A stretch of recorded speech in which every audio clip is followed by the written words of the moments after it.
कि तुम्हारा शहर जीने का सलीका मांग ले मुझसे। तुम्हारा शहर जीने का सलीका मांग ले मुझसे कि मैंने पत्थरों में रह के आईने संभाले हैं।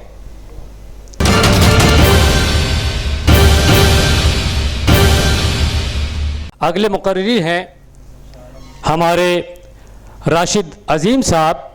उनकी कई हैसियतों से शहर में शनाख्त है। राशिद अजीम साहब ऑल इंडिया मिल्ली काउंसिल के न सिर्फ प्रेसिडेंट हैं बल्कि आमना सामना के सर्वे सर्वा हैं। इन सबसे बढ़कर आप एक बहुत बड़े शायर ताजदार के साहबजादे हैं। आपसे दरख्वास्त है कि आएँ और मलिक लियाकत हुसैन साहब के ताल्लुक़ से अपने ख़यालात का इज़हार फरमाएँ। राशिद अजीम साहब। बहुत बहुत शुक्रिया फारूक सैयद साहब।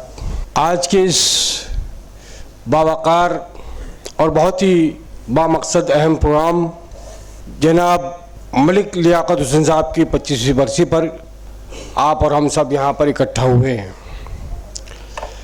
मैं सबसे पहले खानवादे मलिक लियाकत हुसैन साहब के पूरे ख़ानदान को, उनके साहबजादों को और उनकी बेटियों को बहुत बहुत मुबारकबाद पेश करता हूँ। और साथ ही साथ मलिक लियाकत हुसैन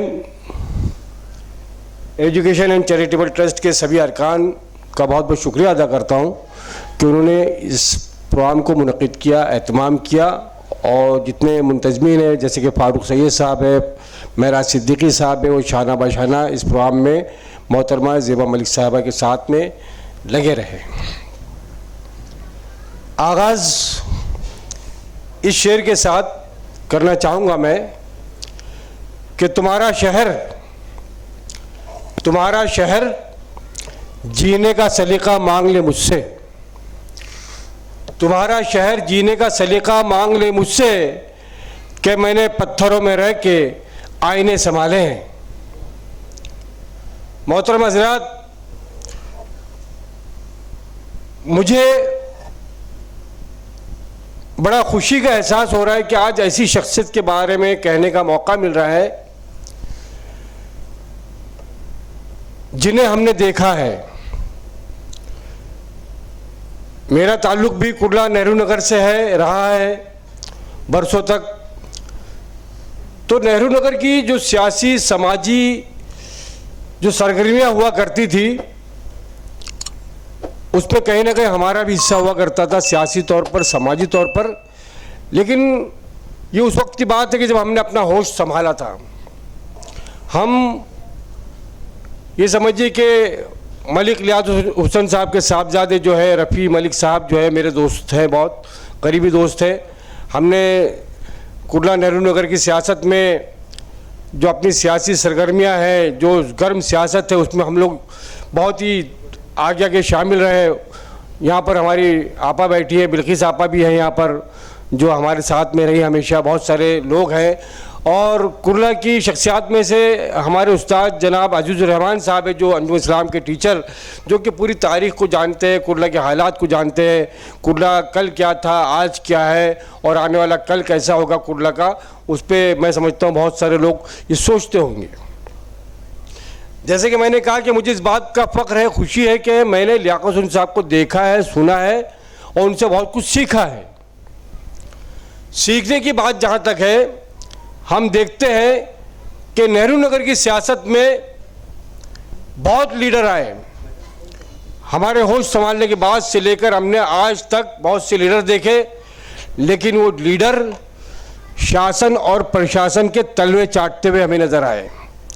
आज तक कुर्ला नेहरू नगर की सियासत में मलिक लियाकत हुसैन साहब का उन जैसा दबंग, बेबाक, जिनका वलवला था, जिनका अपने गलगला था, वो लीडर हमें आज तक नज़र नहीं आया। अगर मैं मिसालें पेश करने लगूँ तो शायद बहुत वक्त गुजर जाएगा, वक्त की कमी भी है और भी मेहमान हैं या आने वाले हैं, आप भी उनके मुंतज़िर हैं कि उन्हें आप सुने। तो उनकी बेबाकी और उनके वलवले की जो किस्से हैं, जो उनके साथ में काम करने वाले लोग हैं, वो सुनाते हैं कि मलिक लियाकत हुसैन साहब असल में सियासी लीडर कम वो समाजवादी नेता थे। राम मनोहर लोहिया जी के विचारों पर चलने वाले वो लीडर थे जिन्होंने के समाजवाद को बहुत दूर तक आगे तक पहुंचाया। और समाजवादियों का काम हमेशा से जो है वो क्रांति लाना, इनकलाब पैदा करना, ये अक्सर रहा है। जो अभी वीडियो हो सकता है जो ज़ेबा मलिक साहिबा की उनकी टीम ने जो यहाँ पर डॉक्यूमेंट्री बनाई है उसमें उनकी शख्सियत पर बहुत ही रोशनी डाली होगी। किताब में भी बहुत सारे वाक़यात होंगे, लेकिन मैं उस जानिब आना चाहूँगा जब मैंने कहा कि शासन और प्रशासन के साथ में वो टकराते थे और किनके लिए टकराते थे। वो कुर्ला नेहरू नगर में उन मजदूरों के लिए जो रास्तों पे फेरी लगाते थे, जो कुर्ला की मार्केट है हमारे यहाँ कुर्ला स्टेशन के बाहर, वो आज भी जो मार्केट चल रही है, हज़ारों और सैकड़ों जो घर जो है उन चल रहे हैं, जिनकी रोजी रोटी चल रही है, वो मलिक लियाकत हुसैन साहब की मेहनतों का नतीजा है और उनकी कुर्बानियों का नतीजा है। उनकी कुर्बानियाँ ये थी कि लियाकत साहब जो है उनके लिए अक्सर एहतजाज करते, प्रोटेस्ट करते और उनके पर जो जुल्म होता उसके लिए खड़े रहते और अक्सर जेल भी जाते। वो बहुत सा वक्त उन्होंने अपना जेल में गुजारा, उनके लिए जेल गए, अपने ऊपर बहुत सारे उन्होंने केसेस भी लिए, मुकदमात भी लिए। तो उनकी बेबाकी का एक वाक़या आपको सुनाता हूँ जो मैंने सुना है अपने साथियों से जो उनके साथ में बाकायदा जिन्होंने सियासत में हिस्सा लिया और काम किया। तो बताते हैं कि जब वो पुलिस स्टेशन पहुँचते थे तो सबसे पहले पुलिस वालों से कहते थे कि ये लॉकअप जो है ना, ये लॉकअप इसको साफ करो फिनाइल से। जब मेरे कार्यकर्ता अंदर घुसेंगे वो उस लॉकअप को फिनाइल से, साबुन से धुलवा कर उसके बाद में उसमें दाखिल हुआ करते थे और जाकर वहाँ पर अपना एहतजाज दर्ज कराते। और यही नहीं, हमने तो सुना है कि जब पुलिस स्टेशन काम नहीं कर रहा था कुर्ला पुलिस स्टेशन, तो उन्होंने उस कुर्ला पुलिस स्टेशन को ताला लगवा दिया था कि तुम है ना इस काम के काबिल नहीं हो, कानून कायदा तुम्हारे बस की बात नहीं है, इसको लागू करना, तुम इस बात के अहल नहीं हो, तुम्हारे लिए चौकी नहीं, इसको ताला लगा दो। तो कहाँ है लीडर वो आजकल? आज तो हम लीडर देखते हैं एक मामूली हवलदार को भी उठा के सलाम ठोक देता है, सलाम साहब। ये हमारे लीडरों का हाल है। वो समझता है कि एक हवलदार और इंस्पेक्टर के साथ में खड़े होकर फ़ोटो खिंचवा लेता है तो समझता है कि बहुत बड़ा नेता हो गया। लेकिन लियाकत हुसैन साहब ने उन सारे पुलिस वालों के खिलाफ नहीं थे। वो यकीनन जो ऐसे पुलिस वाले होंगे उस ज़माने में जो कि मजलूम पे जुल्म करते होंगे उनके खिलाफ थे वो, और जो गैर कानूनी काम होते थे उसके खिलाफ थे वो। तो मैं बहुत ज़्यादा लंबा ना कहते हुए सिर्फ यही बात कहूँगा कि इस शेर के साथ अपनी बात ख़त्म करना चाहूँगा मैं कि हाथों के ज़ख्म देखने वाला कोई नहीं, शीशा तराशने का हुनर देखते हैं लोग।